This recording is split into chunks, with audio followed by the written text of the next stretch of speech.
ഞാൻ ഒരുത്തനെ തട്ടിയിട്ടുണ്ട്. വല്ല പാറ്റയും പല്ലിയായിരിക്കും. അല്ല, മനുഷ്യനെ തന്നെ. എന്നിട്ട് പോലീസ് പൊക്കിയില്ലേ അച്ഛന്? പോലീസ് പിടിക്കാൻ ആദ്യം ബോഡി അവർക്ക് കിട്ടണ്ടേ. ബോഡി എന്തിനു ചെയ്തു? ആ ബോഡി എവിടെയെന്ന് ഞാൻ നിങ്ങളടുത്ത് പറഞ്ഞാൽ നിങ്ങളിനി ഒറ്റൂലെന്ന് എന്താ എത്ര ഉറപ്പ്? തീർച്ചയായും ഒറ്റു. ഇല്ല, അച്ഛൻ ധൈര്യമായിട്ട് പറഞ്ഞു. ആർക്കും ബോഡി കിട്ടാതിരിക്കാൻ വേണ്ടി ഞാനൊരു മജീഷ്യനെ ഇറക്കി. അദ്ദേഹത്തെ കൊണ്ട് ഞാൻ ബോഡി ഇൻവിസിബിൾ ആക്കി.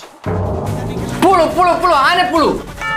ഇത് പുളുവല്ല, സത്യം ഉള്ളത്. എന്റെ അമ്മയാണ് സത്യം. നീ അമ്മയെ പോയി നോക്കിയാണ് നീ പറ്റിയാന്ന്. നീ എന്താ ഈ പന്തം കണ്ട പരിച്ചാഴിയ കണക്ക്?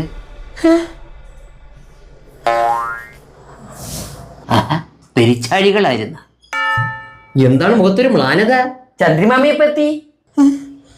അതെ, എനിക്ക് നിങ്ങൾക്ക് എല്ലാവരും കൂടെ ഒരു കാര്യം പറയാനുണ്ട്. രാവിലെ ചന്ദ്രി ആറ്റില് കുളിക്കാൻ പോയിരുന്നു. കുളിക്കാൻ പോകുന്നത് നല്ല കാര്യമല്ലേ? 6 മല്യമായോ? ഈ കാര്യം നിങ്ങൾ ആരടുത്തും പറയരുത്. ഈ കുളിക്കണ കാര്യം മറ്റുള്ളവർക്ക് പറഞ്ഞ എന്താ കുഴപ്പം? മിക്കവാറും ചന്ദ്രിമാമയ്ക്ക് ഇതൊരു കുറച്ചിലായിരിക്കും. ഇനി പറയാൻ പോകുന്ന കാര്യം പുറത്തിറങ്ങ എന്റെ ജീവിതം പോവും. എന്താ സന്ദ്രി അങ്ങനെ ഒരു വർത്താനം? നീ ആരെങ്കിലും കൊന്നിട്ടാ വന്നാ? ചെറുതായിട്ട്. എന്താ എന്താ എന്താ ഇപ്പം പറഞ്ഞേ? കേട്ടില്ല. എല്ലാം ഞാൻ വിശദമായി പറയാം രഘുച്ചേട്ടാ.